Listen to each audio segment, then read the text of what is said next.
Hi friends, welcome to my channel the iconic Padma. ఈరోజు మీ పద్మ కొత్త recipe మీ ముందు వచ్చేసింది. చాలా ట్రెడిషనల్ వంకాయ మామిడికాయ కర్రీ.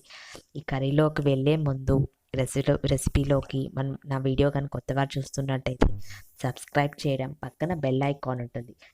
ఇమీడియట్గా నా వీడియోస్ రావాలంటే ఆ బెల్ ఐకాన్ ప్రెస్ చేస్తేనే నేను పెట్టిన వీడియోస్ మీకు ఇమీడియట్గా వచ్చేస్తాయి. మన కావాల్సిన పదార్థాలు చూద్దానండి. ముందుగా వంకాయలు ఇలా పొడుగ్గా తరుక్కొని ఉప్పులో పక్కన వేసి పెట్టుకోవాలి నీళ్ళల్లో.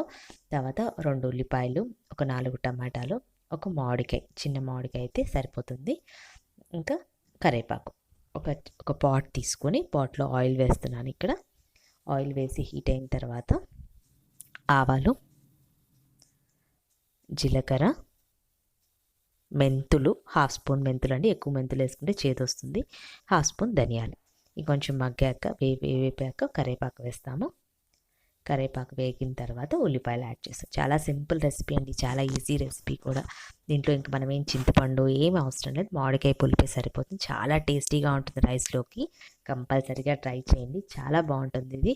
అందులో ఇంకా పాట్లో చేస్తే ఇలాంటివి టేస్ట్ ఇంకా ఎన్హాన్స్ అవుతుంది, చాలా బాగుంటుంది. ఇంకా దీనికి ఉప్పు, పసుపు, సరిపడా ఉప్పు, పసుపు వేసి కాస్త వేపి కాస్త మగ్గనిచ్చేసేయండి. తర్వాత మనం కట్ చేసి పెట్టుకున్నాం కదా 4 నుంచి 5 టమాటాలు, అవి కూడా వేసేసేయండి. వేసేసి కాస్త వేపిన తర్వాత కాస్త మూత పెట్టామనుకోండి, టమాటాలు బాగా గుజ్జు వస్తుంది.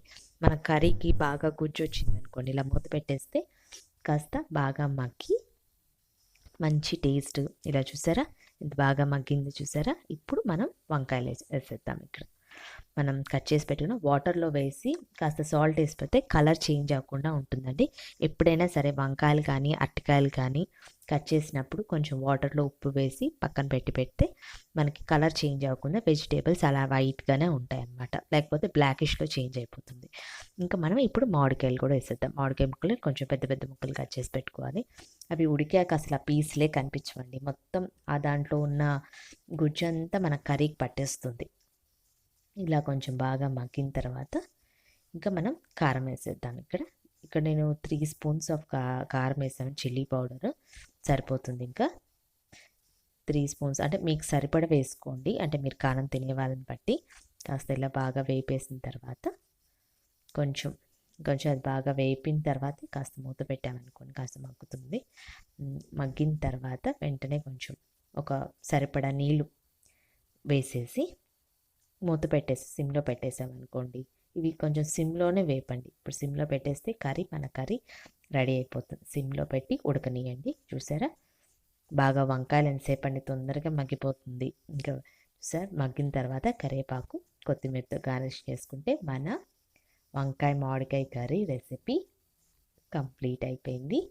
చాలా బాగుంటుంది, కంపల్సరీ ట్రై చేయండి. చూసారా ఎంత బాగా మగ్గిపోయింది, మామిడికాయ ముక్కలే కనిపించట్లేదు. నా వీడియో కానీ నచ్చినట్టయితే లైక్ చేయడం, షేర్ చేయడం, సబ్స్క్రైబ్ చేయడం మర్చిపోకండి. ఈ రైస్లోకి చాలా బాగుంటుందండి, ట్రై చేయండి. Bye bye. ఐకానిక్ పద్మ.